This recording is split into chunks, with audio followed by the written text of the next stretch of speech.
Polly, is for your sake alone.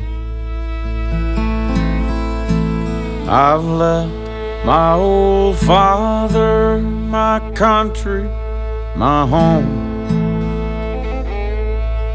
I've left my old mother to weep and to mourn. I am a rebel soldier and far from my home.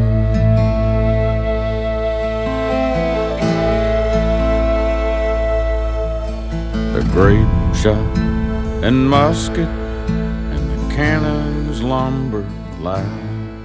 Alright, so welcome back to this episode of History Saver 1941 as we continue our trek of history across America. We are at a Civil War battlefield that has one of the neatest stories of the war and is one of the most important battles of the entire war, and that is right here at Wilson's Creek in Springfield, Missouri. Let's go inside, let's get paid up, and let's hit the field. So we're here in Wilson's Creek, and this is inside the Welcome Center. Got some cartridge boxes, cap pouches,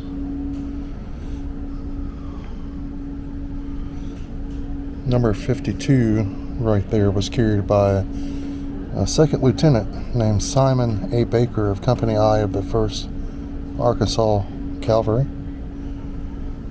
Some percussion caps, some powder flasks. Those percussion caps did come from here.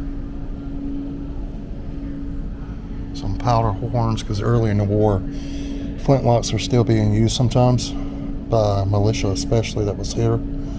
So you have this powder horn with powder measure and sling. Some more powder horns here. Some different types of ammunition that would have been used. Bullet molds and implements to clean and work on your rifle.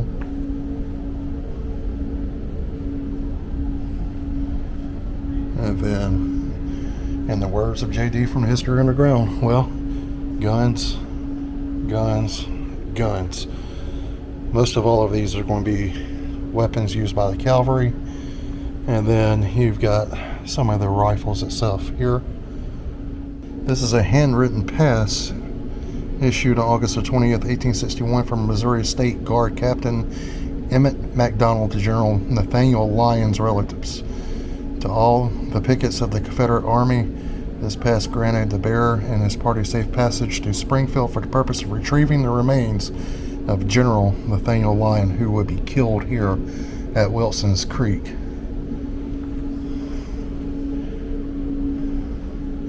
And this is a teapot.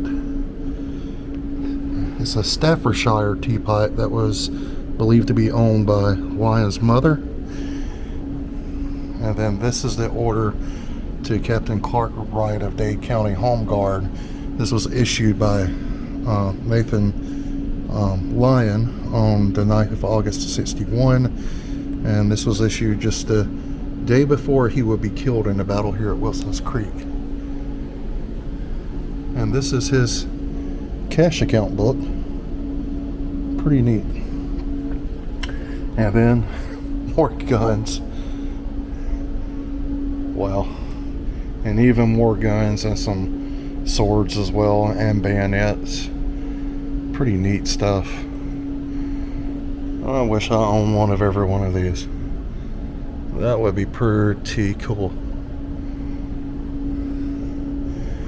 Then if we look right here, this is the model 1851 36 caliber Colt Navy percussion revolver that was owned by General Sterling Price that was here at Wilson's Creek. And look at those handguards.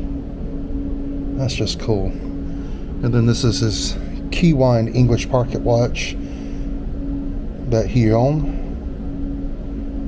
And this is Sterling Price itself. This was painted in 1887.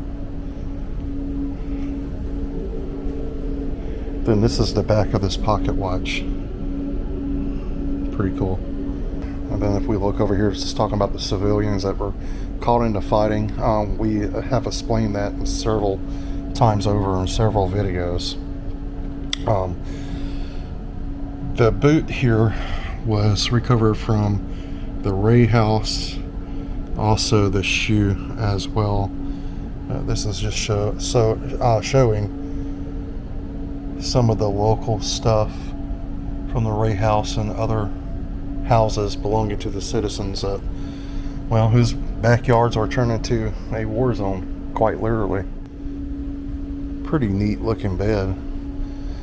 Now, one cool thing about this bed, if you guys ever see a bed like this, the top of this bed, that actually comes off. Kind of looks like a roller for the kitchen. That is to beat your mattress with. So, yeah, that was actually a thing. This is the bed where General Nathaniel Lyon is going to die on. This is where he took his final breaths of his life, and he died on this is that bed. That is eerie. We're standing in perhaps one of the battlefields I've wanted to see most forever, Wilson's Creek. So you guys got to come check out this place. It's really cool, and it's a battle that often gets overlooked. And the entirety of it, this is one of the most important battles of the entire war, and the first in the Western Hemisphere, and the second of the entire Civil War. And there's a lot of cool stories that go hand in hand with this battle. So let's get out, let's hit the battlefield and show you guys a little bit of the battlefield and try to convince you to come see this place for yourself. So let's go.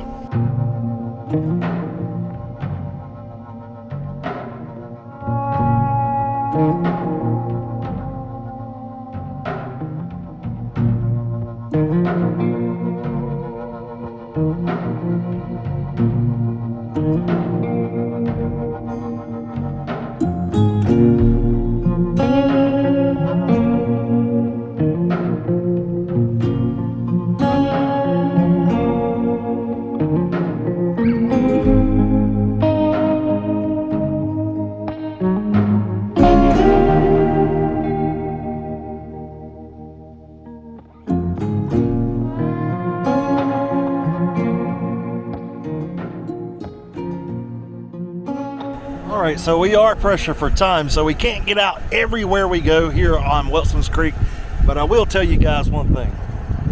Cannons, cannons, cannons. JD's got his guns. I love cannons, and this is, well, I'm fixing to butcher this dude's name. Sokoliski? This is Sokoliski's section of artillery guns. Artillery is going to play a major part here in the Battle of Wilson's Creek, and we're going to get to that a little bit later, but I've always got to show a cannon, so there you go.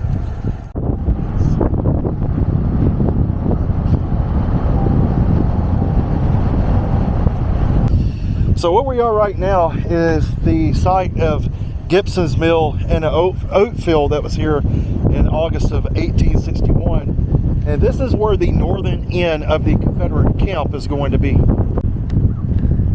So in this field on August the 10th, 1861, you're going to have the Missouri State Guard up under General James Rains. There was 2,500 men who were camped on this northern end of that camp in this field. Now, Union General Nathaniel Lyon is going to attack in this area at dawn, and he's going to drive Rains' division back and down the creek, which is just in that tree line there. You can see the bridge right there on the road. They're going to drive them down this creek, and a half-mile trek from here will lead to the Gibson house and mill sites, and to where Union Captain Joseph Plummer crossed Wilson's Creek. But this is where Lyon is going to initiate his attack in the early dawn hours in this field. And at the time, it was an oat field. So, yeah, pretty neat spot to be standing right now.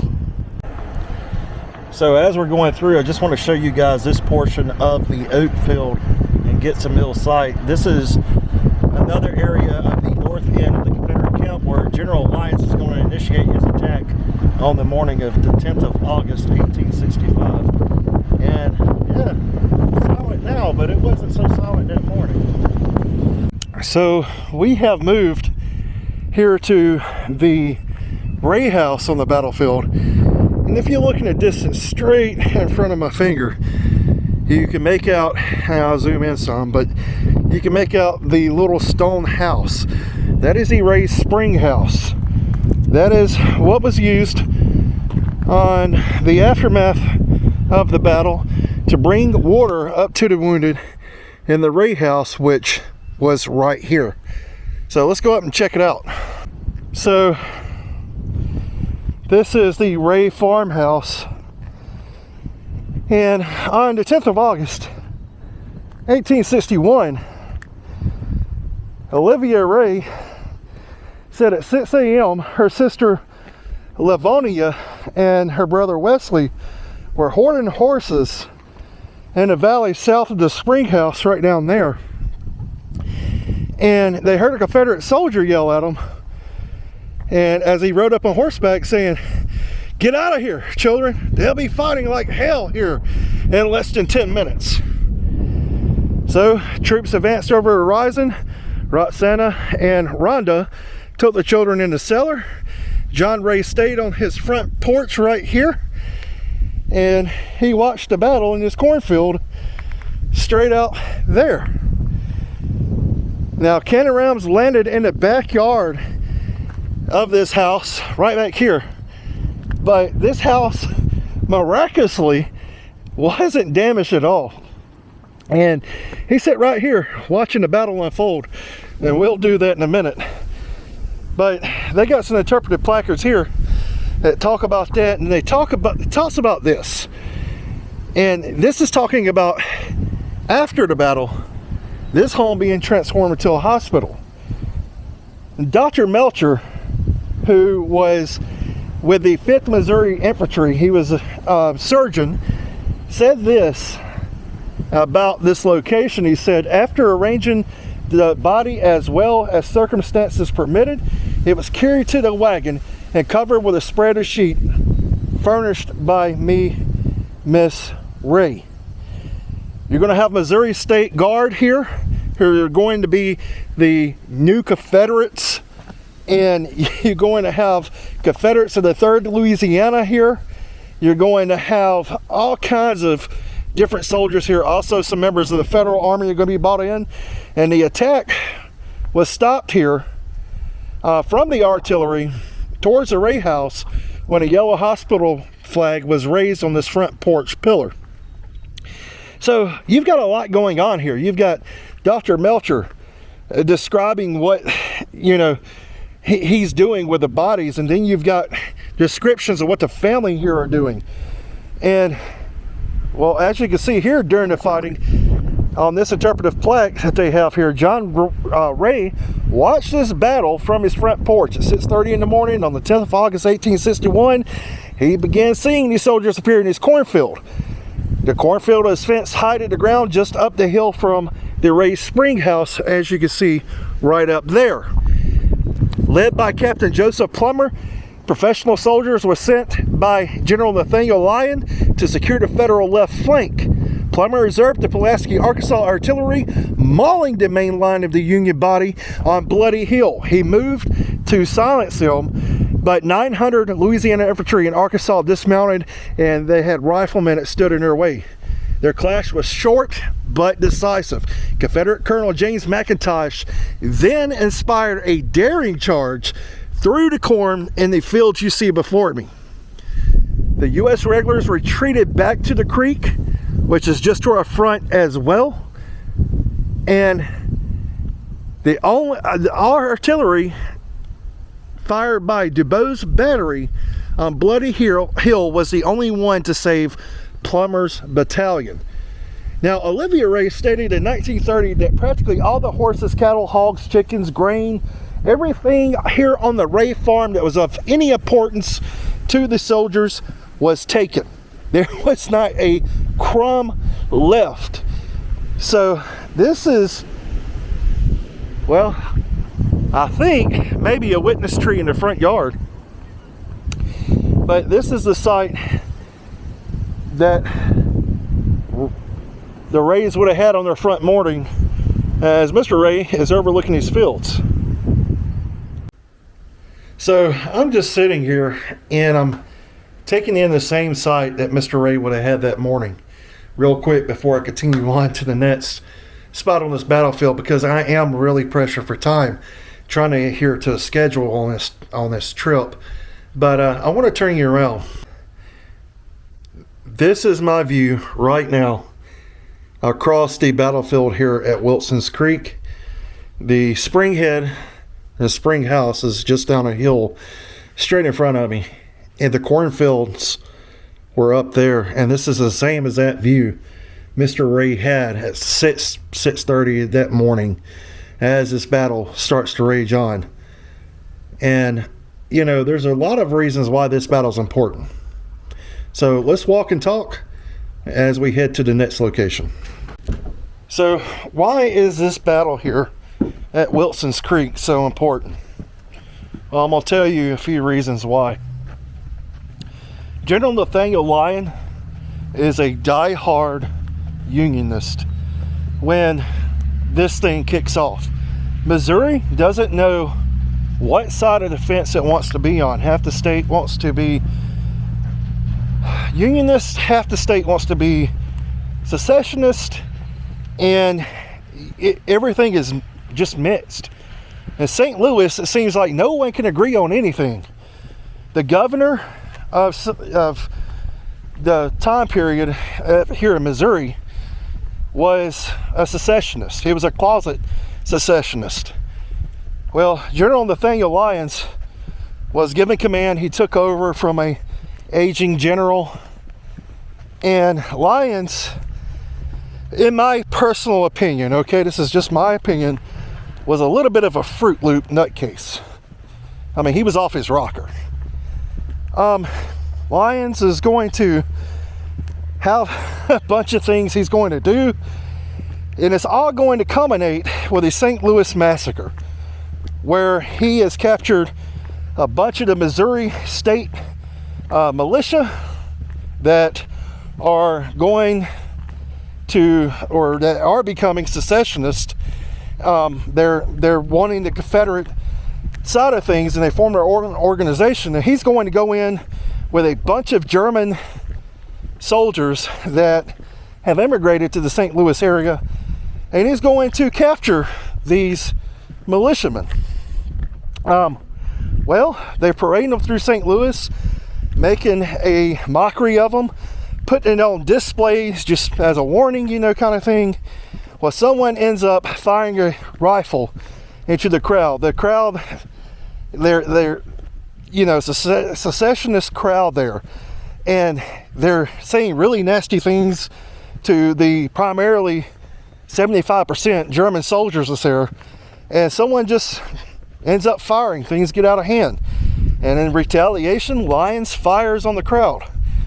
Well, as Lyons fires on that crowd, he kills 28, not just men, but women and children as well, and then basically says, well, if they were in the way, it's not really the Army's problem.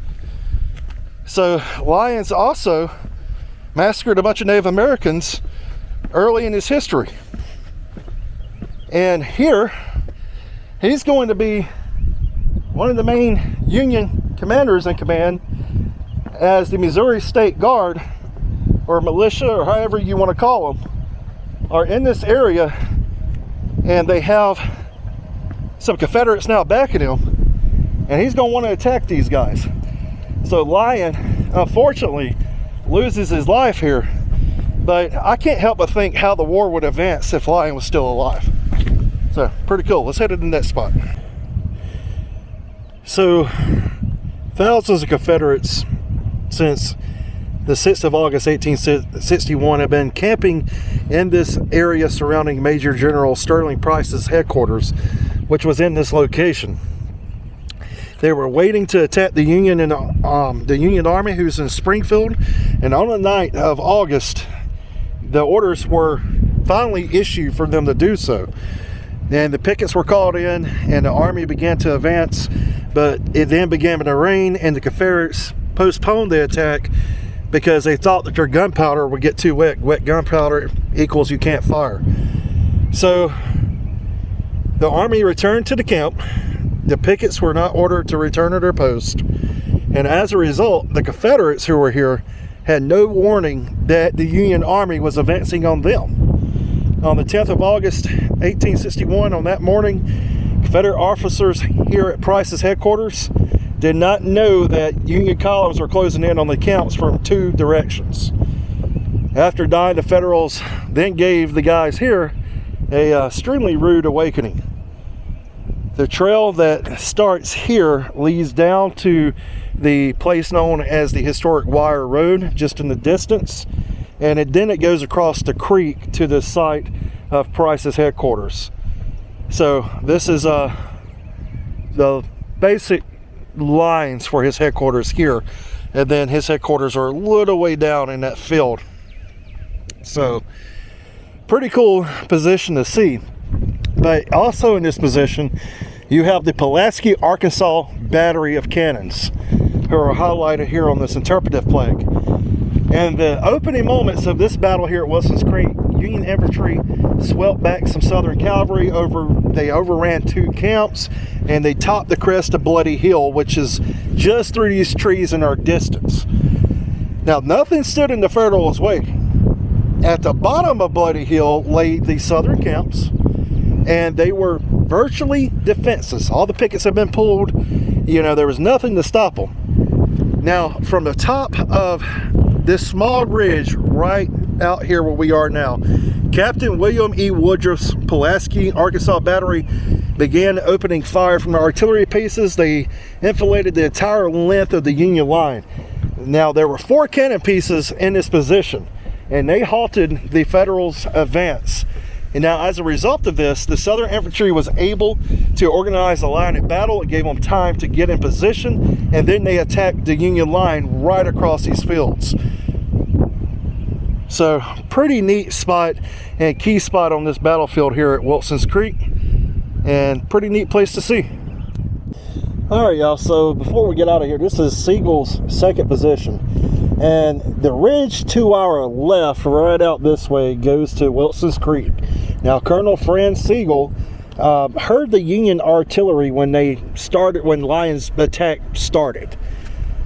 He opened fire on 1,800 Southern cavalry who were camped in this field right here. Now, the Confederates were routed, and they fled to the woods on the north where we just were, and the west, and they crossed to this side of the creek. Siegel halted a quarter mile in front of us where we are right now, right across this field, and he formed his 1,200 men into a line of battle. Now, Confederate cavalry gathered in the north end of this field, and after a 20-minute bombardment of the artillery guns, the Southerners end up withdrawing, and Siegel continued his advance across. So this is Siegel's attack point. This is a stepping off point. Pretty cool to see it, and it's still a cornfield now. So right here in this position, this is going to be Siegel's final position on the field.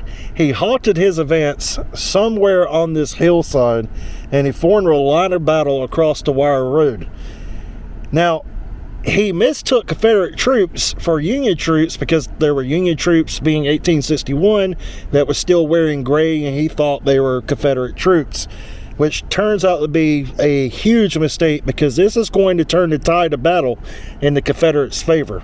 And this is going to be his final position on this hillside. So what we're looking at right now is these positions of Henry Goodbore's battery. Captain Henry Goodbore positioned his battery in this location with the Confederate line of battle also near. Now, from this position, he's going to duel it out with Union artillery on the crest of Bloody Hill, just in the distance there. Confederate infantry mounted 3 attacks through these fields in front of us and through the woods. So, despite all of these attacks, the 3 attacks that's going to occur, each one was held back by the Union defenders. So this was the scene of some vicious fighting during the battle here at Wilson's Creek, which is the second battle of the Civil War. So pretty neat.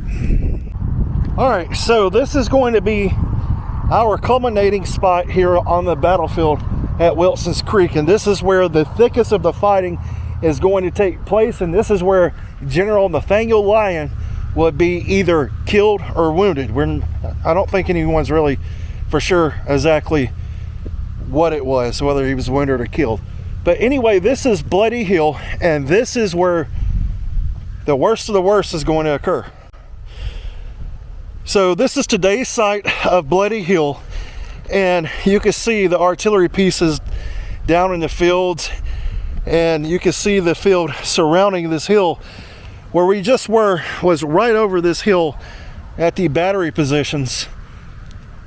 But these are going to be the spots where those guns are trained on. Now, General Lyons had 4,200 men that is going to hold this high ground against repeated attacks from the Confederates, at least 3 of them. Now, as Fighting Pete, here in this position, you're going to have smoke from cannon and musket fire just illuminating this hill, and over 1,700 of that 4,200 men force that is going to be here is going to be killed. And that 1,700 number includes Confederates as well. So 1,700 men combined for both sides are going to be dead right here. And this is going to include, like I said, General Lyon. Now, he is going to be taken from somewhere in this location where he's wounded, and he's going to be taken to the Ray farmhouse, which is just over the crest of the hill, directly to our front. I put an arrow on it because I don't know if you can see it. But this is where the worst of the fighting is going to culminate, right here on Bloody Hill. This is such an awesome spot to see. All right, so that's going to conclude our time here at Wilson's Creek. Probably one of the most important battles of the American Civil War. It is the first battle in the West. It is going to be the second battle of the entire war. And this is a place that I've wanted to see for a long time, and a big cross off the bucket list. And this place was also recommended by a subscriber who's Dustin, who joined me and Project Past Some in Gettysburg. Big supporter of this channel, can't thank him enough. And Dustin first told me about Wilson's Creek and got me kind of re-excited for this place. So I appreciate it, Dustin. Also, guys, go check out Project Past. You can see Dustin on a couple of his videos from Gettysburg. And from Wilson's Creek here in Springfield, Missouri, we're going to wrap here in Missouri and head to the next state, the next location, the next adventure. Until then, keep preserving history, stay safe, and let's see where we wind up next.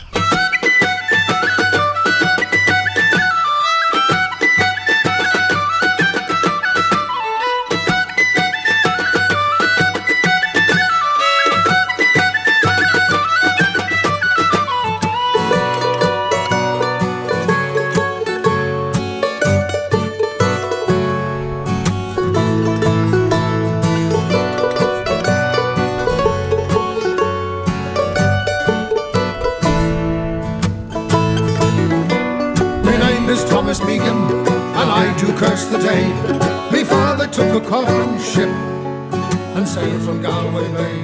I am